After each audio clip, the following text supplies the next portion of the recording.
واحلل عقدۃ من لسانی یفقهوا قولی۔ قل لن يصيبنا إلا ما كتب الله لنا هو مولانا وعلى الله فليتوكل المؤمنون۔ قل لن یصیبنا الا ما کتب اللہ لنا هو مولانا وعلی اللہ فلیتوکل المؤمنون۔ کہہ دیجئے ہمیں ہرگز کوئی نقصان نہ پہنچے گا مگر جو اللہ نے ہمارے لیے لکھ دیا وہی ہمارا مولا ہے۔ ایمان والوں کو چاہیے کہ وہ اللہ ہی پر توکل کریں، اللہ ہی پر بھروسہ کریں۔ یہ دنیا اللہ نے امتحان کے لیے بنائی ہے، یہ دیکھنے کے لیے کہ کون اچھے عمل کرتا ہے۔ اچھا عمل صرف وہی نہیں جو خوشحالی، صحت اور امن کی حالت میں کیا جائے۔ اچھا عمل وہ بھی ہے جو تکلیف اور تنگی کے آنے پر صبر کی شکل میں کیا جاتا ہے۔ مومن نعمت ملنے پر خوش ہوتا ہے اور اللہ کا شکر ادا کرتا ہے۔ تکلیف آنے پر اللہ سے ناراض نہیں ہوتا، بخوشی صبر کرتا ہے، کیونکہ وہ یہ جانتا ہے کہ دونوں ہی امتحان ہیں۔ وہ جانتا ہے کہ اس کا رب اس کے اپنے بندوں پر ظلم کرنے والا نہیں۔ اور یوں بھی کبھی آسانی تکلیف کے ساتھ ہی آتی ہے۔ ان مع العسر یسرا فان مع العسر یسرا، بے شک یقیناً تنگی کے ساتھ آسانی ہے، بس بے شک تنگی کے ساتھ ہی آسانی ہے۔ تو یہ تنگی اور تکلیف زندگی کا ایک عمل ہے۔ کبھی انسان پر سہولت ہوتی ہے اور کبھی تنگی ہوتی ہے، لیکن یہ سب کچھ کیوں ہے؟ تکلیف گناہوں کو مٹانے کا سبب بنتی ہے، درجات کی بلندی کا باعث بنتی ہے۔ بندہ مومن جانتا ہے کہ اس مشکل وقت میں میرا رب مجھے کچھ سکھانا چاہتا ہے، میری اصلاح کرنا چاہتا ہے، اور یہ کہ یہ میری تقدیر کا حصہ بھی ہے اور اسی کا فیصلہ ہے، اور اس کا ہر فیصلہ خیر پر مبنی ہے۔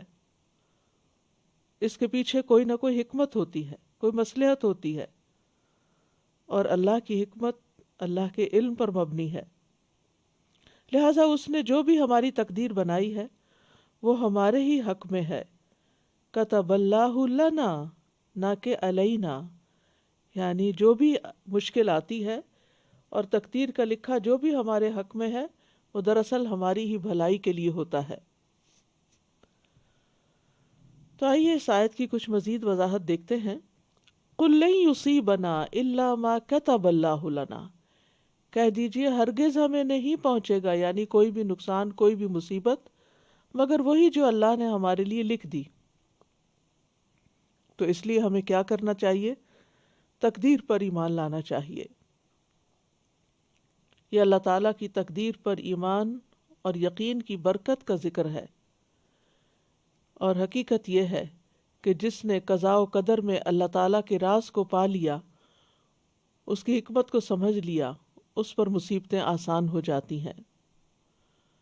قرآن مجید سے ہمیں یہ پتہ چلتا ہے کہ کوئی بھی تکلیف جو آتی ہے اللہ کے اذن ہی سے آتی ہے۔ ما اصاب من مصیبت الا باذن اللہ ومن یؤمن باللہ یہد قلبہ واللہ بکل شیء علیم۔ جو مصیبت بھی آتی ہے وہ اللہ کے اذن سے آتی ہے، اور جو شخص اللہ پر ایمان لائے تو اللہ اس کے دل کو ہدایت بخشتا ہے، اور اللہ ہر چیز کو جاننے والا ہے۔ ہمارا نفع نقصان بھی اللہ کے ہاتھ میں ہے۔ سورۃ یونس میں اللہ تعالیٰ فرماتے ہیں وَإِن يَمْسَسْكَ اللَّهُ بِضُرٍّ فَلَا كَاشِفَ لَهُ إِلَّا هُوَ وَإِن يُرِدْكَ بِخَيْرٍ فَلَا رَادَّ لِفَضْلِهِ يُصِيبُ بِهِ مَن يَشَاءُ مِنْ عِبَادِهِ وَهُوَ الْغَفُورُ الرَّحِيمُ۔ اور اگر اللہ تمہیں کوئی تکلیف پہنچائے تو اس کے سوا کوئی اسے دور کرنے والا نہیں، اور اگر وہ تمہارے ساتھ کسی بھلائی کا ارادہ کر لے تو کوئی اس کے فضل کو ہٹانے والا نہیں۔ وہ اسے اپنے بندوں میں سے جس کو چاہے پہنچاتا ہے، یعنی تکلیف بھی اور فضل بھی، اور وہی بے حد بخشنے والا نہایت رحم کرنے والا ہے۔ اسی طرح سورۃ الاعراف میں آتا ہے کہ اللہ کے سوا کوئی بھی نفع نقصان کا مالک نہیں۔ قل لا املک لنفسی نفعا ولا ضرا الا ما شاء اللہ، کہہ دیجئے میں اپنی جان کے لیے نہ کسی نفع کا مالک ہوں نہ کسی نقصان کا، مگر جو اللہ چاہے، یعنی وہی مجھے پہنچے گا۔ کسی بھی اللہ کے سوا کسی کو بھی نفع نقصان کا مالک سمجھنا یہ سراسر حماقت ہے اور شرک کی ایک قسم ہے۔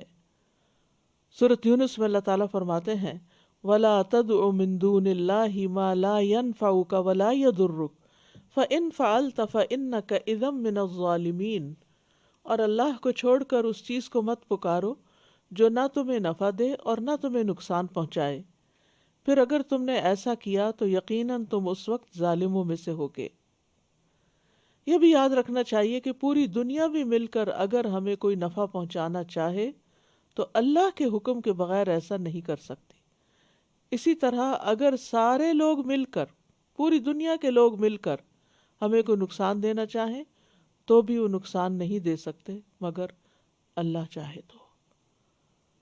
عبداللہ بن عباس سے روایت ہے کہ نبی صلی اللہ علیہ وسلم نے فرمایا جان رکھو کہ اگر ساری امت مل کر بھی تمہیں نفع پہنچانا چاہے تو تمہیں نفع نہیں پہنچا سکتی سوائے اس کے جو اللہ نے تمہارے لیے لکھ دیا، اور اگر وہ سارے مل کر تمہیں نقصان پہنچانا چاہیں تو نقصان نہیں پہنچا سکتے سوائے اس کے جو اللہ نے تمہارے لیے لکھ دیا۔ اور یہ ایک بہت بڑی حقیقت ہے جس کی عملی مثال ہمیں تاریخ میں ملتی ہے۔ سعید بن جبیر رضی اللہ عنہ، حجاج نے ان کو بلایا اور کہا کہ میں تمہیں قتل کر دوں گا، تو وہ مسکرا دیے، کہنے لگے کہ اگر میری موت، میرا نفع نقصان تمہارے ہاتھ میں ہوتا تو پھر میں اللہ کو چھوڑ کر تجھے پوچھتا، یعنی میری موت، میری زندگی، میرا نفع نقصان سب کچھ تو میرے رب کے ہاتھ میں ہے، تو میرا کیا بگاڑ سکتے ہو؟ تو حقیقت ہے کہ وہ ان کا کچھ بھی نہ بگاڑ سکا۔ اسی طرح آپ دیکھیے کہ ابراہیم علیہ السلام کو آگ میں پھینکا گیا تھا، لیکن آگ اللہ کے حکم سے ٹھنڈی ہو گئی، سلامتی والی ہو گئی، اور آگ نے ان کا کچھ بھی نہیں بگاڑا، کیونکہ آگ تو اللہ کے حکم سے جلاتی ہے، اور اگر اللہ کا اذن نہ ہو تو آگ اپنا کام نہیں کرتی، لہذا نفع نقصان تو اللہ کے ہاتھ میں ہے۔ پھر اسی طرح خالد بن ولید جو کہ 100 کے قریب جنگوں میں شریک ہو چکے تھے، ان کے جسم پر، وہ کہتے ہیں کہ میرے جسم پر ایک بالش بھر جگہ بھی ایسی نہیں کہ جہاں کسی تیر، تلوار یا نیزے کا نشان نہ ہو، اتنے زخم تھے، یعنی زخموں کے نشان تھے، زخم تو ساتھ ساتھ ٹھیک ہو گئے تھے، لیکن ان کو اپنے بستر پر ہی موت آئی۔ تو کہتے تھے کہ بزدلوں کو میرا پیغام پہنچا دو کہ موت سے نہ ڈریں، کیونکہ میں نے اتنی جنگوں میں حصہ لیا اور میری میدان جنگ میں کسی میں شہادت نہیں ہوئی، بلکہ مجھے بستر پر ہی موت آئی۔ یہ یقین اگر انسان کو ہو جائے کہ موت بھی اللہ کے اذن سے ہے، بیماری بھی اللہ کے اذن سے ہے، اور اسی طرح خوشحالی بھی اللہ کے اذن سے، یہ بھی اسی نے دی ہے، تو پھر انسان کے اندر کی ٹینشن اور پریشر اور خوف اور غم یہ اس سے دور ہو جاتا ہے، اور وہ ہر حال میں امن سے جینا سیکھ لیتا ہے۔ حقیقت یہ ہے کہ انسان کو وہی پہنچتا ہے جو تقدیر میں لکھا ہوا ہے، اور اللہ کے فیصلے بہت پہلے لکھے گئے تھے۔ حدیث میں آتا ہے کہ سب سے پہلے اللہ تعالیٰ نے قلم کی تخلیق کی اور اسے حکم دیا کہ مستقبل میں ہونے والی تمام چیزوں کو لکھ دو۔ عبداللہ ابن عمرو ابن العاص سے روایت ہے، وہ کہتے ہیں کہ میں نے رسول اللہ صلی اللہ علیہ وسلم کو فرماتے ہوئے سنا کہ اللہ نے آسمان و زمین کی تخلیق سے 50,000 سال پہلے مخلوقات کی تقدیریں لکھ دی، اور اللہ کا عرش پانی پر تھا، یعنی اتنا پہلے سب کچھ لکھا گیا۔ اس وقت ہم جو یہاں بیٹھے ہیں اور جو سن رہے ہیں اپنی اپنی جگہوں پر، تو وہ سب جانتے ہیں کہ یہ ہمارے حصے میں لکھا ہوا تھا، اور اللہ سبحانہ وتعالیٰ نے اس وقت سے لکھا ہوا ہے کہ جب ساری تقدیریں لکھی گئی تھی۔ ہمیں تو ایک دن پہلے بھی نہیں پتا تھا کہ ہم سب آج یعنی جتنے بھی لسنرز ہیں اس وقت یہ بات سن رہے ہوں گے، لیکن اللہ نے تو یہ سب کچھ پہلے سے ہی فیصلہ کر دیا تھا۔ قرآن مجید میں آتا ہے سورۃ الحدید میں، ما اصاب من مصیبت فی الارض ولا فی انفسکم الا فی کتاب من قبل ان نبرأها ان ذلک علی اللہ یسیر لکی لا تأسوا علی ما فاتکم ولا تفرحوا بما آتاکم واللہ لا يحب کل مختال فخور۔ کوئی مصیبت نہ زمین پر پہنچتی ہے اور نہ تمہاری جانوں پر مگر وہ ایک کتاب میں لکھی ہے اس سے پہلے کہ ہم اسے پیدا کریں، یقیناً یہ اللہ پر بہت آسان ہے، تاکہ تم نہ غم کرو اس پر جو تمہارے ہاتھ سے نکل جائے، جو تمہارے ہاتھ سے نکل جائے اس پہ غم نہ کرو، اور اس پہ اکڑ نہ جاؤ جو اللہ تمہیں عطا فرمائے، اور اللہ کسی تکبر کرنے والے، بہت فخر کرنے والے سے محبت نہیں رکھتا۔ یعنی وہ شخص تکبر والا یہاں کون ہے کہ وہ جو سمجھتا ہے کہ سب کچھ اس کی محنت اور کوشش کا نتیجہ ہے، اور جب اس کی محنت کا نتیجہ سامنے آتا ہے تو وہ اس پر اترانے لگتا ہے اور فخر کرنے لگتا ہے۔ تو اس سے یہ سبق ملتا ہے کہ انسان کو جب کوئی نعمت ملے تو اس پر اترائے نہیں، کیونکہ یہ اللہ کا فضل ہوا اس پر۔ بہت سے لوگ ایسی محنت اور ایسی کوشش کرتے ہیں لیکن وہ اس حال کو، اس انجام کو یا نتیجے کو نہیں پہنچتے، یا وہ فائدہ حاصل نہیں کر پاتے جو اللہ کے دینے سے ہی انسان کو ملتا ہے۔ تو یاد رکھیے قیامت تک ہونے والی ہر چیز لکھی ہوئی ہے۔ الم تعلم ان اللہ یعلم ما فی السماء والارض ان ذلک فی کتاب ان ذلک علی اللہ یسیر۔ کیا تم نہیں جانتے کہ اللہ وہ سب کچھ جانتا ہے جو آسمان اور زمین میں ہے، بلا شبہ یہ سب کچھ ایک کتاب یعنی لوح محفوظ میں درج ہے، اور اللہ کے لیے یہ بات بہت آسان ہے۔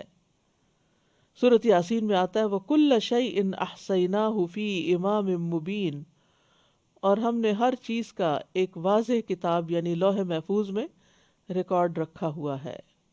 تو گویا ہر چیز تقدیر سے ہے۔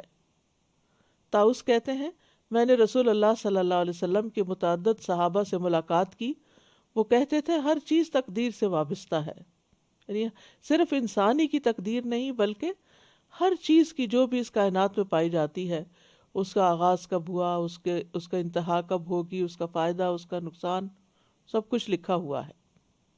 کوئی چیز بھی تقدیر سے آگے نہیں بڑھ سکتی، یعنی اللہ نے جو فیصلہ کر دیا اس سے آگے کسی اور کا فیصلہ نہیں چلتا۔ نبی صلی اللہ علیہ وسلم نے فرمایا اگر تقدیر سے پہلے تقدیر سے کوئی چیز سبقت کر سکتی تو وہ نظر تھی، لیکن وہ بھی اللہ کے اذن سے ہی ہوتی ہے۔ عمر، رزق، عمل سب کچھ تقدیر سے ہے۔ ابو درداء کہتے ہیں کہ میں نے رسول اللہ صلی اللہ علیہ وسلم کو فرماتے ہوئے سنا اللہ ہر بندے کی تخلیق میں 5 چیزیں لکھ چکا ہے، اس کی عمر، اس کا رزق، اس کا عمل، اور یہ کہ وہ شقی ہوگا یا سعید۔ بعض لوگ یہ باتیں پڑھ کر یا سن کر یہ سمجھتے ہیں کہ جب سب کچھ لکھا ہوا ہے تو پھر ہمیں تو کچھ کرنے کی ضرورت نہیں۔ اس کا یہ مطلب نہیں، اللہ کو یہ پتا تھا، یعنی تقدیر کیا ہے؟ علم اللہ السابق، کہ کسی کام کے واقع ہونے سے پہلے ہی اللہ کو معلوم ہونا کہ یہ ایسے ہوگا۔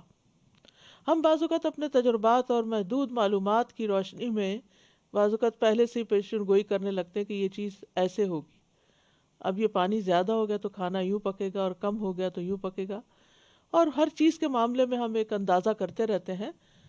تو ہمارے اندازے تو صحیح بھی ہو سکتے ہیں اور غلط بھی ہو سکتے ہیں، لیکن اللہ سبحانہ وتعالیٰ کا جو اندازہ ہے، علم ہے کسی بھی چیز کے بارے میں، وہ غلط نہیں ہے اور اس میں کوئی خطا نہیں ہے۔ اور اگر اللہ کو یہ پتہ نہ ہو، اب یہ کہ یعنی کہ اللہ سبحانہ وتعالیٰ کو اول سے آخر تک جو ہونے والا سب علم تھا، اور اگر اللہ سبحانہ وتعالیٰ کو پتہ نہ ہو تو اس کا علم کامل ہی نہیں ہو سکتا، پھر وہ الہ کیسے ہو سکتا ہے؟ تو یہ بالکل بنیادی چیز ہے کہ اس کو معلوم تھا کہ میں کون سی چیز پیدا کروں گا اور اس کو کیا کیا دوں گا تو وہ اس کو کیسے استعمال کرے گا، تو اس نے پہلے سے ہی لکھا ہوا، یعنی گویا انسان کا ہر عمل اللہ کے علم میں ہے اس سے پہلے کہ انسان اس کو کرے۔ بعض اوقات بچہ چل رہا ہوتا تو ہم کہتے ہیں یہ گرے گا، یہ گرے گا، ہمیں صرف اس تجربات کی بنا پر اگر ہم یہ بات کر رہے ہوتے ہیں تو اللہ کا تو علم کامل ہے، مکمل ہے، پرفیکٹ ہے، جس کی بنا پر وہ پہلے سے ہی جانتا ہے کہ کون انسان کیا کرنے والا ہے۔ پھر اسی طرح ایک حدیث سے ہمیں پتہ چلتا ہے کہ انسان کی رنگت، مزاج اور یہ سب کچھ بھی تقدیر سے ہے۔ رسول اللہ صلی اللہ علیہ وسلم نے فرمایا، بے شک اللہ نے آدم کو ایک مٹھی مٹی سے پیدا کیا جسے ساری زمین میں سے جمع کیا تھا۔ پس بنی آدم زمین کی مٹی کے لحاظ سے ہیں، ان میں سے کوئی سرخ ہیں، کوئی سفید ہیں، کوئی سیاہ ہے، کوئی ان کے درمیان ہے، کوئی نرم خو ہے تو کوئی سخت طبیعت کا مالک ہے، کوئی بری طبیعت کا مالک ہے اور کوئی اچھی طبیعت والا ہے۔ پھر اسی طرح حسن کہتے ہیں کہ آزمائش کا آنا بھی تقدیر میں سے ہے۔ بے شک اللہ نے مخلوقات کو پیدا کیا تو ان کے ساتھ ان کی تقدیر کو پیدا کیا، ان کی عمروں کو تقدیر کے مطابق تقسیم کیا، ان کے رزقوں کو تقدیر کے مطابق تقسیم کیا، اور آزمائش اور صحت اور تندرستی کو بھی تقدیر کے مطابق تقسیم کیا۔ تو گویا بیماری بھی تقدیر کا حصہ ہے۔ آج کل جو بیماری پھیلی ہوئی ہے یہ بھی تقدیر کا حصہ ہے، جس نے بہت سے لوگوں کو اپنی لپیٹ میں لیا ہوا ہے، اور یہ اللہ کے علم میں تو زمین و آسمان کی پیدائش سے 50,000 سال پہلے ہی تھا، ازل سے ہی تھا۔ پھر اسی طرح اخلاق بھی اللہ نے تقسیم کیے ہیں، جیسے رزق تقسیم کیا ہے۔ اسی طرح عقل مندی اور بے وقوفی بھی تقدیر میں سے ہے۔ کل شیء بقدر حتی العجز والکیس، رسول اللہ صلی اللہ علیہ وسلم نے فرمایا ہر چیز تقدیر سے وابستہ ہے، یہاں تک کہ فہم و فراست اور بے بسی بھی۔ پھر اسی طرح اولاد کا ملنا، موت کا وقت اور جگہ کا مقرر ہونا۔ پھر اسی طرح تقدیر میں جو لکھا ہے اس میں نہ اضافہ ہو سکتا ہے نہ کمی ہو سکتی ہے، لیکن اس کا یہ مطلب نہیں کہ انسان احتیاط نہ کرے اور اپنی پریکاشنز نہ لے، کیونکہ اللہ سبحانہ تعالیٰ نے انسان کو ارادہ اور اختیار بھی دیا ہے، اور یہ بھی تقدیر کا حصہ ہے کہ اس کو جیسے باقی رزق ملے ہیں تو یہ رزق بھی ملا ہے کہ، اور پھر اللہ کو پہلے سے ہی پتا تھا کہ یہ اپنے ارادے اور اختیار کو کس طرح استعمال کرے گا۔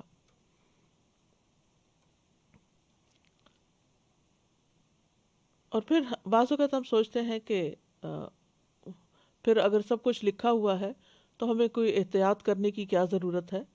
نہیں، ایسا نہیں ہے۔ مطرف بن عبداللہ کہتے ہیں کسی کو ایسا نہیں ہونا چاہیے کہ وہ اونچے پہاڑ پہ چڑھ کے خود کو نیچے گرا لے اور کہے کہ یہ میرے رب نے میری تقدیر میں مقرر کیا، بھلا اس کو پہلے سے تقدیر کہاں سے پتہ چل گئی؟ بلکہ اسے احتیاط اور کوشش کرنی چاہیے اور بچاؤ کرنا چاہیے۔ پھر اگر کوئی تکلیف اسے پہنچے تو یقین رکھے کہ یقیناً اس سے کوئی مصیبت نہیں پہنچ سکتی مگر صرف وہی جو اللہ نے اس کے لیے لکھ دی۔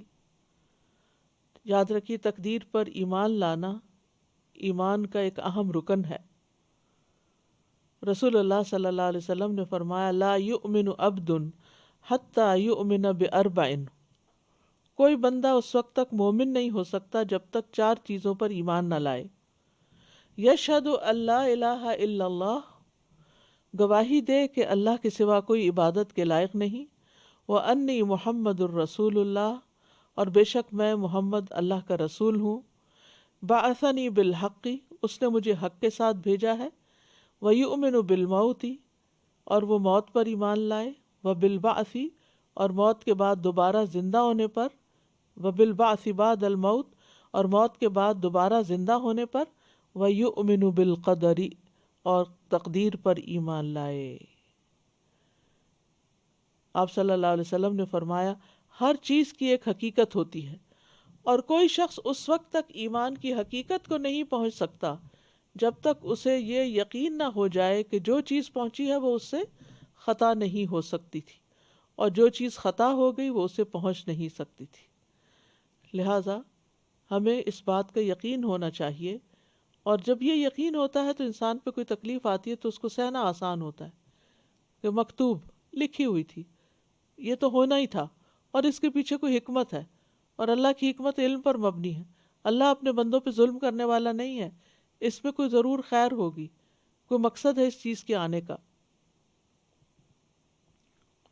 پھر اسی طرح یہ ہے کہ تقدیر کو جھٹلانا جو ہے اس سے اعمال کی عدم قبولیت ہوتی، یعنی اعمال قبول نہیں ہوتے اس شخص کے جو تقدیر پر ایمان نہیں رکھتا۔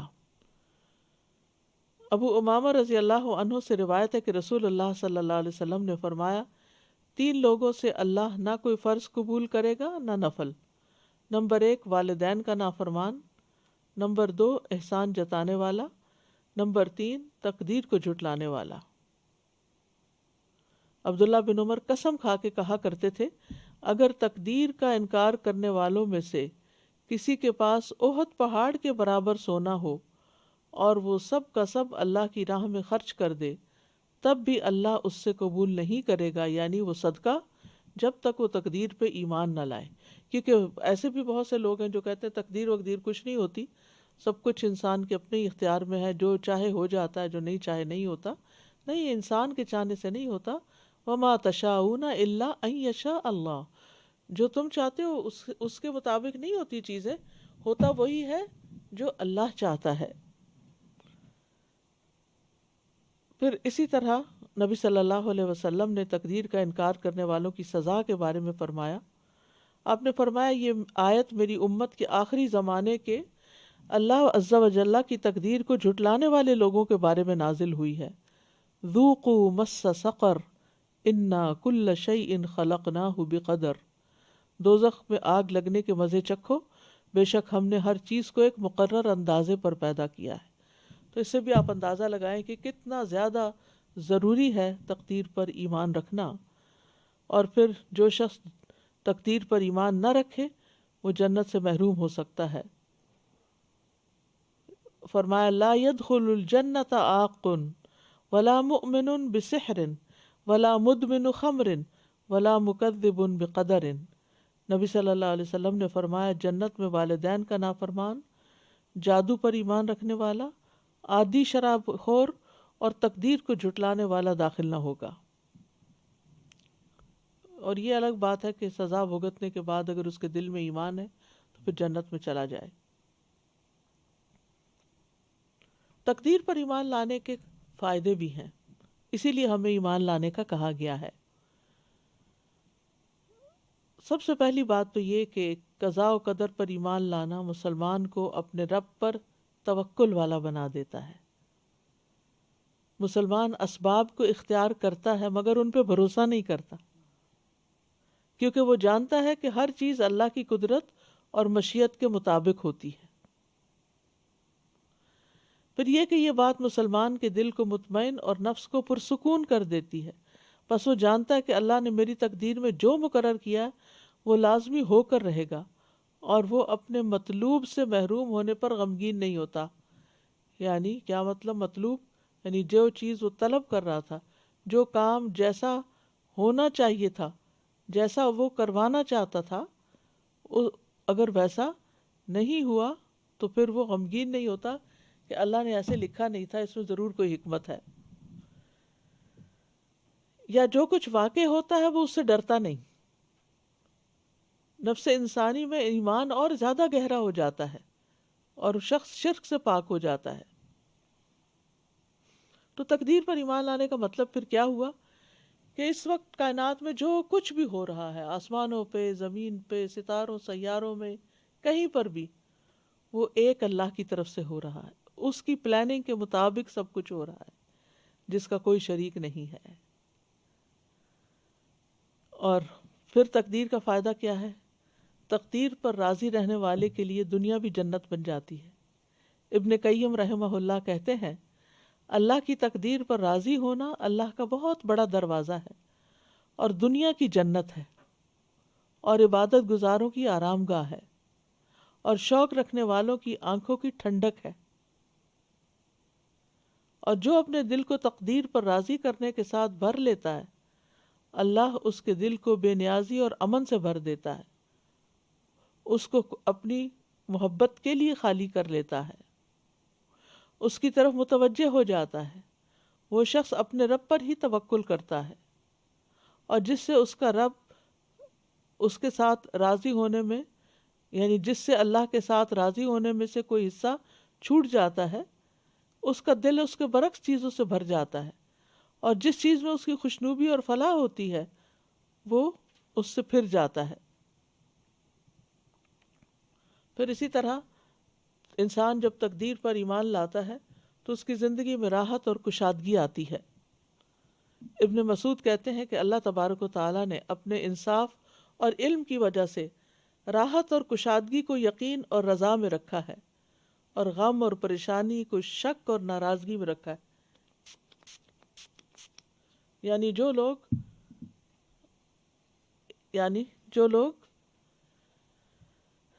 تقدیر پر ایمان لے آتے ہیں تو وہ ایک راحت بھری زندگی میں ہوتے ہیں، اور جو لوگ تقدیر کو ایکسیپٹ نہیں کرتے وہ مسلسل غم اور پریشانی میں رہتے ہیں. پھر اسی طرح قیامت کے دن بلند درجات ملیں گے جو تقدیر پر ایمان رکھتے ہیں. حکیم بن جعفر سے مروی ہے کہ عبداللہ براسی کہتے ہیں کہ جو لوگ اللہ عز و جل سے ہر حال میں راضی ہو جاتے ہیں، یہ کہہ کے کہ تو اللہ نے لکھا تھا، یہ تو اللہ نے لکھا تھا، قیامت کے دن ان کے درجات کو اللہ تعالیٰ بلند کر دے گا. اور یہ بھی کہا کہ جس کو رضا دے دی گئی وہ افضل درجات تک پہنچ گیا. اب اس میں آپ دیکھیے کہ جیسے شادی ہوتی ہے تو بعض اوقات کسی ایسے شخص سے انسان کی شادی ہو جاتی ہے کہ جس سے اس کو بہت تکلیفیں سہنی پڑتی. مثلا وہ شخص کام نہیں کرتا، یا اس کا کوئی ذریعہ آمدنی نہیں، یا یہ ہے کہ وہ محبت کرنے والا نہیں، یا کوئی نرم مزاج نہیں، یا یہ کہ کوئی بات سمجھنے والا نہیں، تو اس سے زندگی میں ایک عجب طرح کی تکلیف شروع ہو جاتی. اسی طرح اگر کسی کا بچہ کوئی ایسا پیدا ہو جاتا ہے، مثلا جو کرپلڈ ہو، یا یعنی اسپیشل بچہ ہو، چل نہ سکتا ہو یا بول نہ سکتا ہو یا سن نہ سکتا ہو، تو یعنی معذوری ہو اسے کسی قسم کی، تو انسان رنج اور یعنی خصوصاً ماں رنج اور غم میں مبتلا رہتی ہے. لیکن اگر انسان اس کو تقدیر کا حصہ سمجھ لے کہ شاید اللہ سبحانہ تعالیٰ اس کے ذریعے مجھے آسانیاں بھی عطا کرے، کیونکہ ان مع العسر یسرا، ہو سکتا ہے کہ آپ کی شادی کسی ایسے شخص سے ہوتی جس میں وہ ساری خوبیاں پائی جاتی جو آپ چاہتے ہیں، اور اس کی وجہ سے آپ اللہ ہی کو بھول جاتے، آپ غفلت کا شکار ہو جاتے، آپ دین سے دور ہو جاتے. اسی طرح بعض اوقات انسان کو دنیا میں کوئی فائدہ نظر نہیں آتا، لیکن یہ چیزیں انسان کے درجات کو بلند کرنے کا باعث بنتی ہیں. یعنی ہو سکتا ہے کہ اگر آپ کے سارے ہی بچے صحت مند ہوتے تو آپ وہ شکریہ ادا نہ کرتے. اب ایک بچے کی بیماری کی وجہ سے باقی بچوں کی صحت پر آپ شکر گزار ہیں، تو اللہ نے آپ کو شکر کی نعمت عطا کر دی، اور اس بچے کی تکلیف کی وجہ سے جو آپ نے تکلیف اٹھائی اس کی وجہ سے آپ کے درجات آخرت میں وہ اتنے بلند ہو کہ آپ سوچ بھی نہ سکے. یہ دنیا کی زندگی تو ختم ہی ہو جانے والی ہے. تو مصائب کے حوالے سے بھی، مصیبتوں کے حوالے سے بھی انسان کو تقدیر پر ایمان رکھنے میں کچھ چیزوں کا لحاظ رکھنا چاہیے. سب سے پہلی بات تو یہ کہ اللہ کا علم ہر چیز پر محیط ہے. یعنی تقدیر کے معاملے میں پہلا قاعدہ کیا ہے کہ اللہ، اس بات پر ایمان لانا کہ اللہ کا علم ہر چیز کو گھیرے ہوئے ہے، ہر چیز کو شامل ہے. اللہ تعالیٰ غائب کو، موجود کو، ظاہر کو، چھپی ہوئی چیز کو جانتا ہے، اور اس پر کوئی چیز چھپی ہوئی نہیں، کچھ چھپ سکتا ہی نہیں. وہ تو سینوں میں آنے والے وسوسوں تک کو جانتا ہے.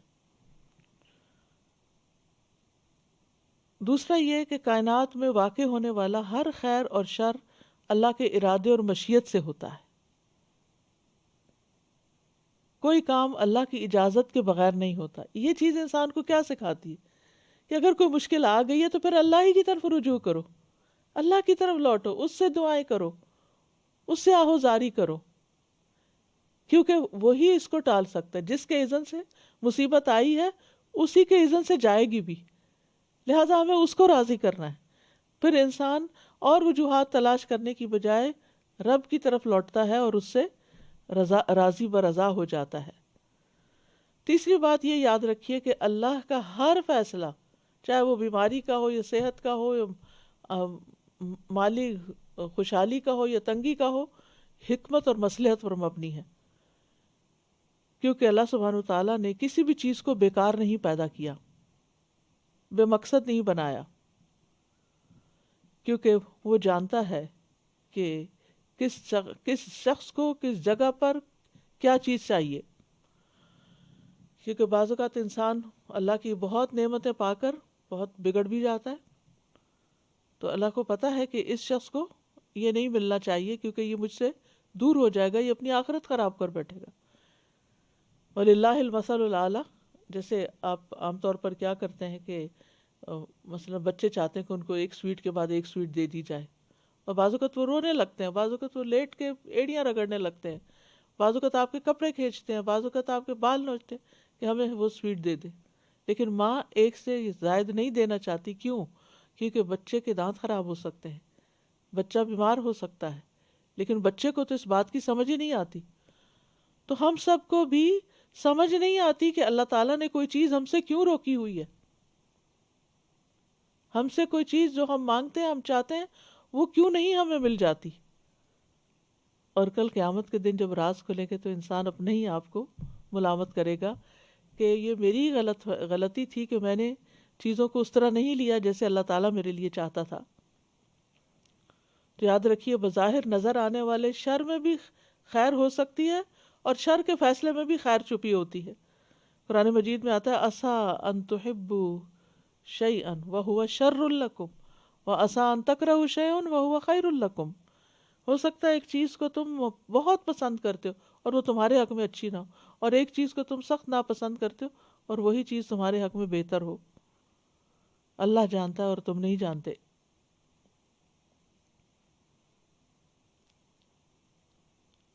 پھر اسی طرح بعض اوقات کوئی چھوٹی تکلیف آ جاتی ہے، وہ بڑی تکلیف کو روکنے کا سبب بن جاتی ہے، تو ہمیں نہیں پتا ہوتا. ہم کہتے یہ کیوں تکلیف آ گئی؟ بھائی آپ کے رستے میں تو اس سے بھی بڑی تھی، یہ چھوٹی کی وجہ سے بڑی آنے سے رک گئی. پھر اسی طرح یہ ہے انسان کو یہ بھی یاد رکھنا چاہیے کہ یعنی کہ جو تقدیر ہے اس کے اندر شر نہیں ہے، وہ ہماری نسبت سے مقدور، یعنی جس کے اوپر تقدیر نافذ ہوتی ہے اس کی نسبت سے شر ہوتا ہے. اللہ کا ہر فیصلہ ہی خیر پر مبنی ہے. تو مطلب انسانوں کو جو مصیبت آتی ہے تو وہ ان کے حق میں خیر ہوتی ہے، اور ان کو جب خیر ملتی ہے تو وہ بھی ان کے حق میں خیر ہوتی ہے. مصائب انسان کے حق میں شر ہوتے ہیں، وہ تکلیف محسوس ہوتی ہے، لیکن اللہ کے فعل میں وہ شر نہیں شمار ہوتے. تو کوئی چیز ایک سائیڈ سے آپ کو بری محسوس ہوتی ہے لیکن دوسرے اعتبار سے وہ آپ ہی کے حق میں اچھی ہوتی ہے. بعض اوقات کوئی بیماری آپ کو آتی ہے تو آپ اس پہ پریشان ہو جاتے ہیں، حالانکہ اس بیماری کا علاج کرتے کرتے وہ ایک بڑی بیماری جو پیچھے آ رہی تھی اس کا بھی ساتھ ہی علاج ہو جاتا ہے. بعض بیماریاں چھپی بھی ہوتی ہیں، انسان کو پتہ ہی نہیں ہوتا کہ وہ مجھے تکلیف پہنچنے والی ہے. تو آپ کو کوئی چھوٹی بیماری لاحق ہو جاتی ہے، مثلا سر درد ہو جاتا ہے، آپ اس کا علاج شروع کرتے ہیں تو آپ کو پتہ چلتا ہے کہ آپ کو تو اس سے بھی بڑی کوئی بیماری ہے، اور اس کا آپ علاج شروع کرتے تو اس سے بڑی کہ آپ کو نہیں خبر ہوتی. تو یہ دوسرے درجے کی بیماری ہے، اس کے علاج میں تیسرے درجے کی بیماری کا بھی علاج ہو جاتا ہے.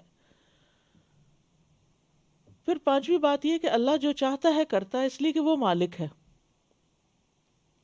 اس سے پوچھا نہیں جا سکتا کہ آپ ایسا کیوں کر رہے ہیں، لیکن انسانوں سے پوچھا جائے گا کیونکہ ہر چیز اس نے بنائی ہے نا، ہر چیز اس کی پیدا کرتا.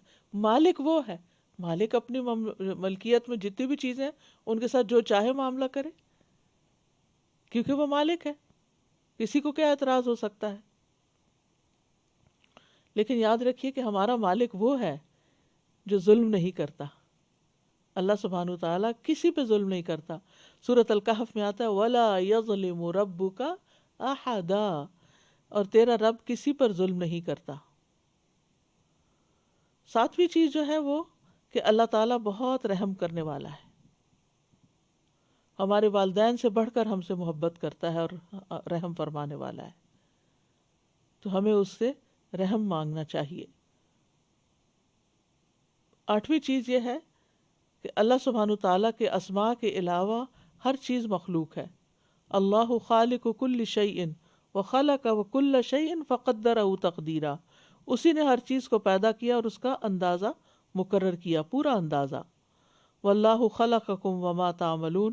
اللہ ہی نے تمہیں پیدا کیا اور جو تم کرتے ہو وہ بھی اسی کی کریشن ہے. ہمارے کام جو ہے وہ اللہ کی کریشن ہے.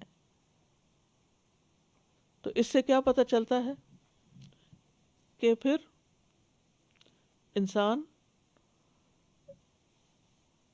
یہ جان لے اگر، تو پھر اس کو یہ سمجھ آ جاتی ہے کہ اس کا جو دشمن ہے وہ کمزور ہے، اس کا ہیلا کم ہے، اور وہ بھی اللہ کی مخلوق ہے، یعنی وہ خدا نہیں ہے. ویسے شیطان کو ہم نے حوا بنایا ہوا ہوتا ہے، یا اسی طرح کچھ اور لوگوں کو، تو وہ اللہ کی مخلوق ہے، وہ بھی کمزور ہے. خالق تو صرف اللہ ہے. 9ویں چیز یہ ہے کہ اللہ تعالیٰ نے دنیا کا یہ قاعدہ بنایا ہے کہ یہاں حالات بدلتے رہیں، نہ رات ہمیشہ کے لیے نہ دن ہمیشہ کے لیے، کیونکہ امتحان ہے نا.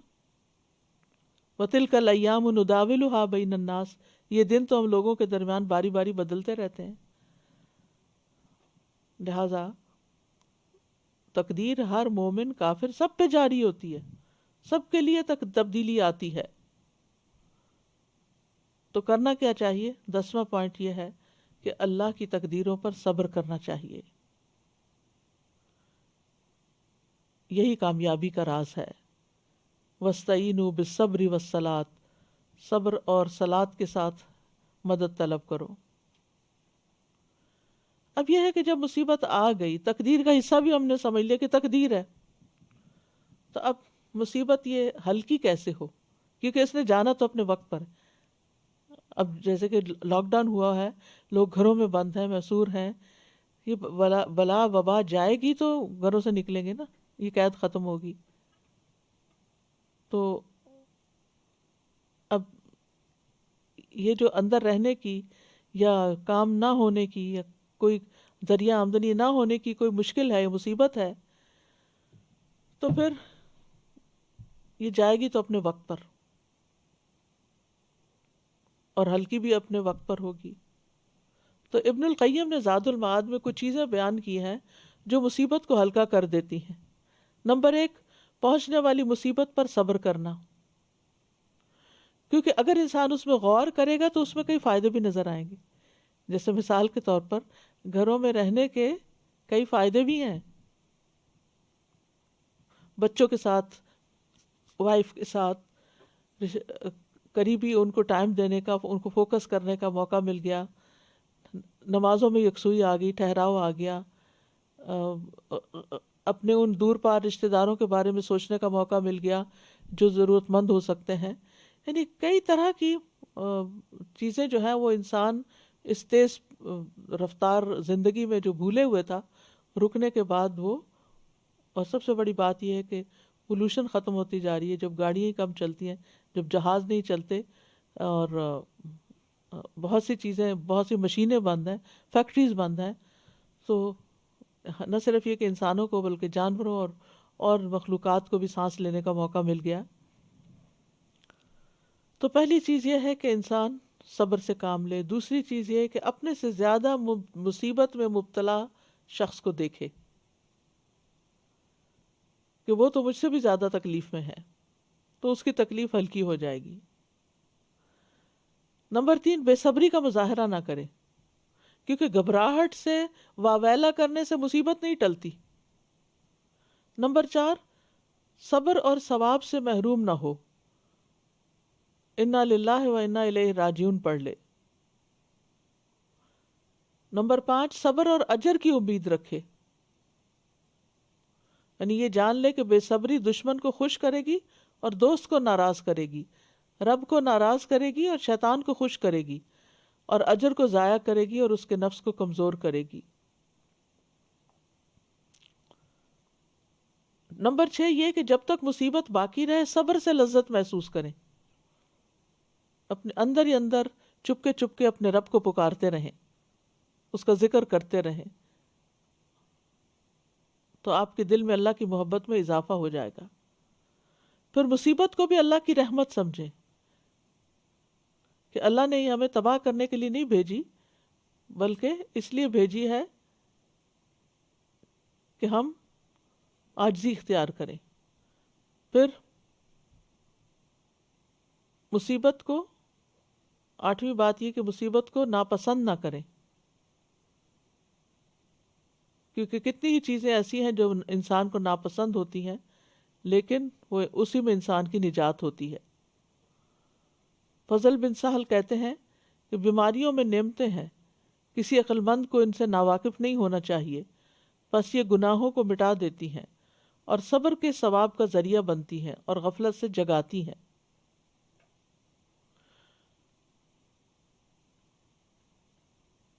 ہوا مولانا، آیت میں آتا ہے ہوا مولانا، وہ ہمارا مالک ہے، وہ ہمارا رب ہے، محافظ ہے، مددگار ہے. تو اللہ سبحانہ تعالیٰ کے مولا ہونے کا تقاضا کیا ہے کہ ہم اس کی قضاء و قدر پر راضی رہیں، اور یہ یاد رکھیں کہ اللہ کے ہر فیصلے میں بھلائی ہے. قُل لَن يُصِيبَنَا إِلَّا مَا كَتَبَ اللَّهُ لَنَا هُوَ مَوْلَانَا. پھر یہ کہ یہ یاد رکھیں کہ اللہ کا بھلائی کا ارادہ ہے ہمارے ساتھ. رسول اللہ صلی اللہ علیہ وسلم نے فرمایا، اللہ جس کے ساتھ بھلائی کا ارادہ کرتا ہے اس کو مصیبت میں مبتلا کر دیتا ہے. تو جب آپ کو، یعنی آپ کا اللہ سبحانہ تعالیٰ کے بارے میں گمان اچھا ہوگا تو مصیبت بھی ہلکی ہو جائے گی. مصیبت میں انسان کے لیے کئی بہتریاں ہوتی ہیں. لا تحسبوہ شرا لکم بل ہوا خیر لکم. تم اسے اپنے لیے برا مت سمجھو بلکہ تمہارے لیے بہتر ہے.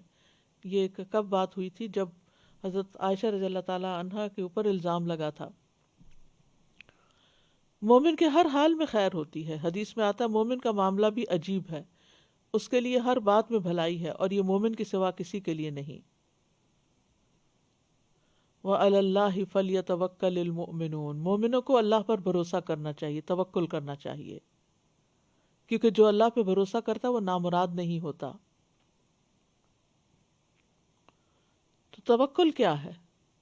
توکل کا مادہ واو کاف لام ہے، جو کسی بھی کام میں کسی اور پر اعتماد کرنے پر دلالت کرتا ہے، اس کو وکیل بنانے پر. اسی سے لفظ توکل نکلا ہے، جس کا معنی ہے کام میں بے بسی کا اظہار کرنا، اپنے علاوہ کسی اور پر اعتماد کرنا، یعنی خود بے بس ہونا اور کسی اور پر ڈیپینڈنٹ ہونا کہ وہ کرے گا میرا کام. تو اللہ پہ توکل کرنے والا شخص وہ ہوتا ہے جو یہ جانتا ہے کہ اللہ اس کا اور اس کے رزق کا اور اس کے کاموں کا ذمہ دار ہے. تو انسان پھر صرف اللہ ہی کی طرف رجوع کرتا ہے، مائل ہوتا ہے، کسی اور پہ بھروسہ نہیں کرتا. جو جانی کہتے ہیں توکل سے مراد جو کچھ اللہ کے پاس ہے اس پر بھروسہ کرنا، اور جو لوگوں کے پاس ہے اس کی امید نہ رکھنا بلکہ اس کی طرف سے مایوس ہو جانا. ہم میں سے ہر ایک کو، ایمان والوں کو بارہا توکل کی تعلیم دی گئی ہے. قرآن مجید میں آتا ہے رب المشرق والمغرب لا الہ الا ہوا فاتخذہ وکیلا. فاتخذہ وکیلا، مشرق و مغرب کا رب اللہ ہے، رب المشرق والمغرب، اس کے سوا کوئی معبود نہیں، سو اس کو اپنا کارساز بنا لو. وعلی اللہ فلیتوکل المتوکلون، اور اللہ پر بھروسہ کرنے والوں کو اللہ ہی پر بھروسہ کرنا چاہیے.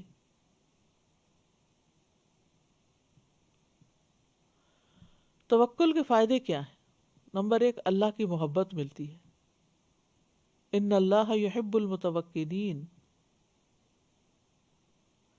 نمبر 2، اللہ کی کفایت ملتی ہے، یعنی اللہ ہر چیز کے لیے کافی ہو جاتا ہے. فرمایا جو کوئی اللہ پر بھروسہ کرے تو وہ اسے کافی ہے. وتوکل علی اللہ وکفی باللہ وکیلا، اور اللہ پر بھروسہ کیجئے، اللہ ہی وکیل، اللہ کا وکیل ہونا کافی ہے.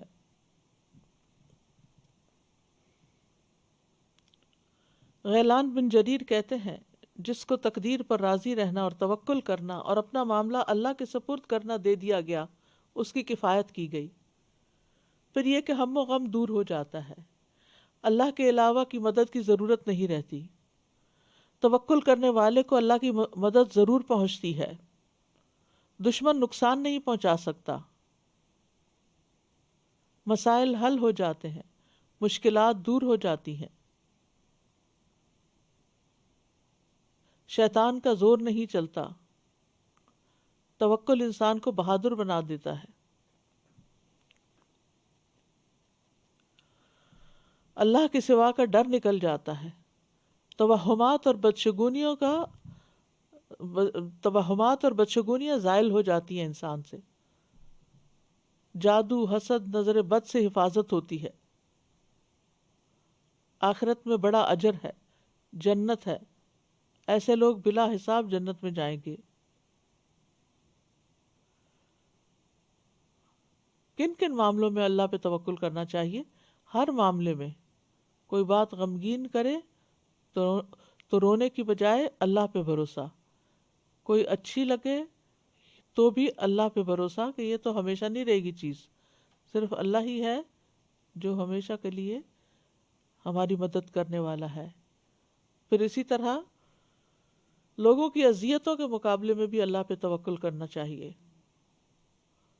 اگر لوگ اعراض کریں، اگنور کریں آپ کو، تو اللہ پہ بھروسہ کریں، میرے لیے اللہ کافی ہے، حسبی اللہ و نعم الوکیل۔ جب دشمنوں کا خوف ہو تو بھی اللہ پہ بھروسہ کریں، دل کی کیفیت کے ساتھ ساتھ زبان سے اظہار کریں،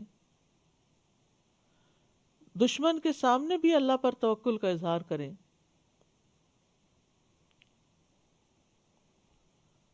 بدشگونی ہونے پر اللہ پر توکل کریں، دجال کے مقابلے پر اللہ پہ توکل کریں۔ اللہ پر توکل کرنے کے لیے دعا مانگیں۔ اللہم لک اسلمت وبک آمنت وعلیک توکلت وإلیک انبت وبک خاصمت اللہم انی اعوذ بعزتک لا الہ الا انت ان تضلنی لا الہ الا انت ان تضلنی انت الحی الذی لا یموت والجن والانس یموتون۔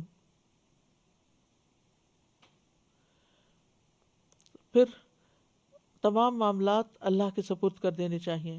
اللہم رحمتک ارجو فلا تکلنی الی نفسی طرفۃ عین واصلح لی شأنی کلہ لا الہ الا انت۔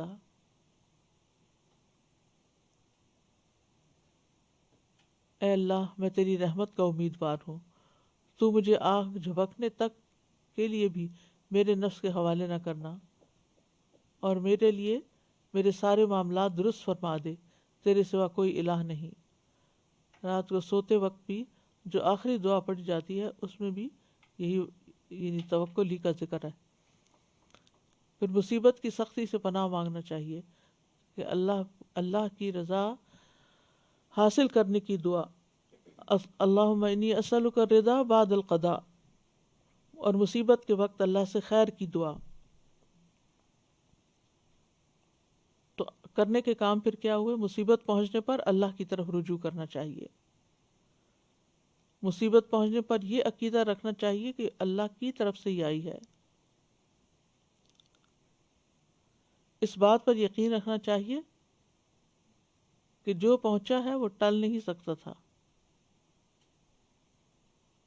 وآخر دعوانا ان الحمد للہ رب العالمین۔ سبحانک اللہم وبحمدک اشہد ان لا الہ الا انت استغفرک واتوب الیک۔ السلام علیکم ورحمۃ اللہ وبرکاتہ۔